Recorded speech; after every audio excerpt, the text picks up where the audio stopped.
थेट आपण नाशिकमध्ये जाऊयात। छगन भुजबळ तिथे बोलतायत।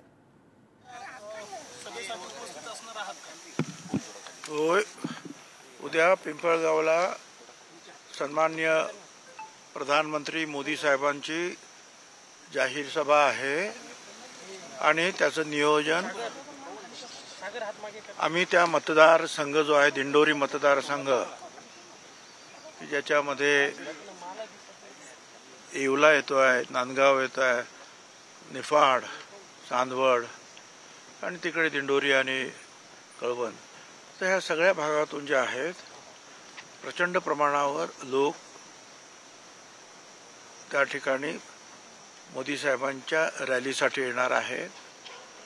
मी सुद्धा म्हणजे कालपासून आमच्या लोक कामाला लागलेले आहेतच, येवल्यामध्ये, नांदगावमध्ये पंकज भाऊ, इकडे आमचे दुसरे कार्यकर्ते, आता मी सुद्धा तिकडे जातो आहे आणि मग उद्याच्या त्या सभेचं आम्ही नियोजन करतो आहोत। आमच्या इथून सुद्धा मोठ्या प्रमाणावर लोक येवला, लासलगाव त्या भागातून जे आहे मोठ्या प्रमाणावर लोक त्या रॅलीसाठी निघणार आहेत। साहेब, आपण मुंबईमध्ये महापौर देखील राहिलेला आहात। एक होर्डिंगची दुर्घटना घडली ज्यामध्ये अनेक लोकांचा मृत्यू झालेला आहे। अनधिकृत होर्डिंगचा मुद्दा जो आहे मुंबईचा, तो पुन्हा एकदा चर्चेत आलेला आहे।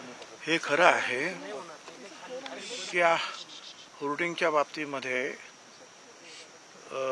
ज्या वेगवेगळ्या ज्या काही संस्था आहेत, मग महानगरपालिका असेल, MSRDC असेल, PWD असेल, वेगवेगळ्या ठिकाणी त्यांचे ते रस्ते आहेत किंवा एरियाज आहेत। आता काल तर या ठिकाणी झाले, काही दुर्दैवी मृत्यू झाले,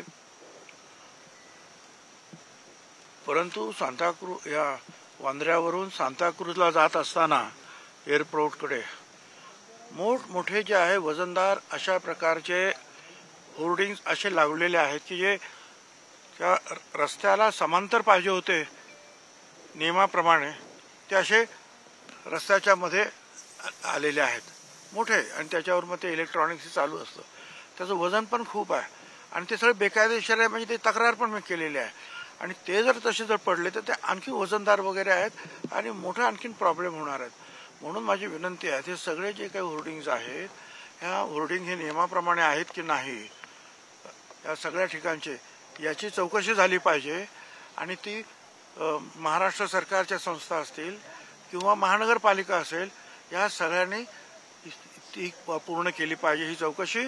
आणि केवळ आम्ही नोटीस दिलेली आहे आणि मग आम्ही कारवाई करणार आहोत, अरे बेकायदेशीर आहे सरळ सरळ, तर मग आणखी मग वेळ कशाला काढता तुम्ही?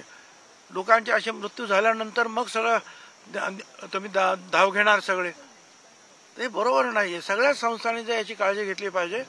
आणि आता रस्त्यावर जाणाऱ्या लोकांचा काय गुन्हा, काय तिथे राहणाऱ्या लोकांचा गुन्हा काय? ठीक आहे, आता शासन 5-5 लाख रुपये देईल, आता म्हणजे संपलं। गाड्यांचं नुकसान झालं, किती प्रचंड, तो म्हणजे किती असायला पाहिजे त्याची साईज, त्याच्यापेक्षा किती